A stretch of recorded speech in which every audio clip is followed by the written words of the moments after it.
Hello guys, I welcome to all of you in this video lecture. In today's video lecture, we will check the integrability of some discontinuous functions. So first of all, we will prove theorems related to discontinuous function, in which we will prove that a bounded function f is integrable on closed interval ab if the set of its point of discontinuity has only a finite number of limit points. So in this theorem we have given that the set of point of discontinuity of f have a finite number. We say this is p, and because f is bounded, so let us suppose that capital M and small m be the bounds of function small f. Then the limit point may be enclosed in p non-overlapping subintervals of closed interval ab, the sum of whose length is less than equal to epsilon upon 2 into m minus small m, right? So that their total contribution to UPF minus LPF, that is difference between upper and lower Darboux-Sum, is less than epsilon by 2.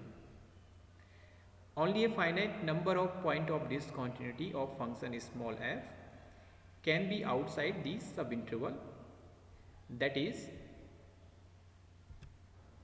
the function f has a finite number of point of discontinuity on closed interval ab excluding the p subintervals enclosing the limit point.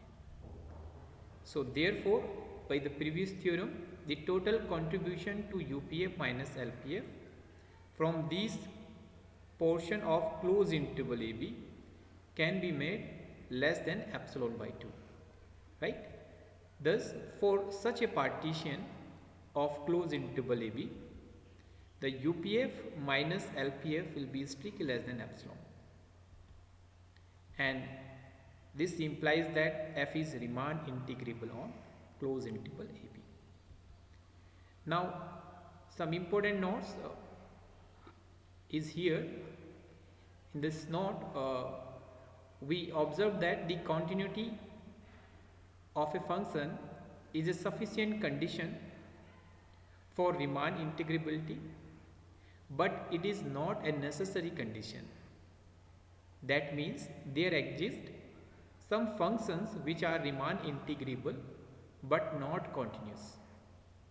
So if function is continuous on closed interval ab, then it is sufficient for the Riemann integrability, means the function will be Riemann integrable.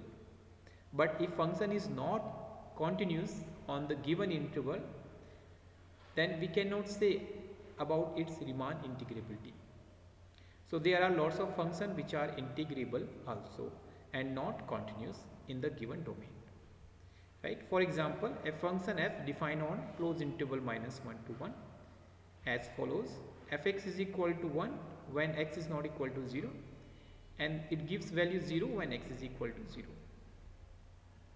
Then the function has only one point of discontinuity, because there is only one break in this function at point x is equal to 0.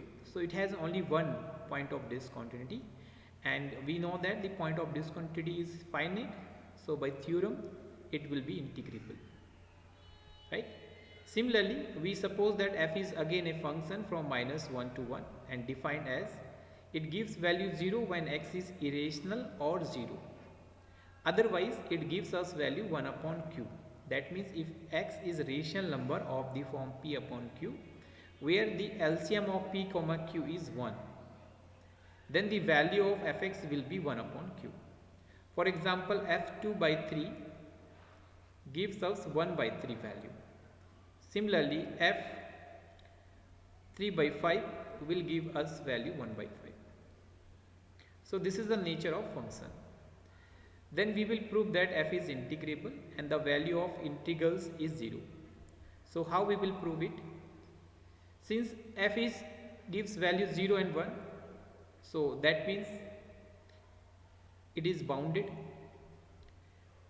Give value 1 and 1 upon q, and q is positive integer, positive natural number, so its value will be less than equal to 1. So that means function bounds are 0 and 1, so it will be bounded function.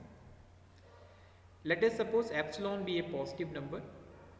So there exists a largest integer q belongs to natural numbers such that 1 upon q will be greater than epsilon by 2. Or we can say that q will be less than 2 epsilon.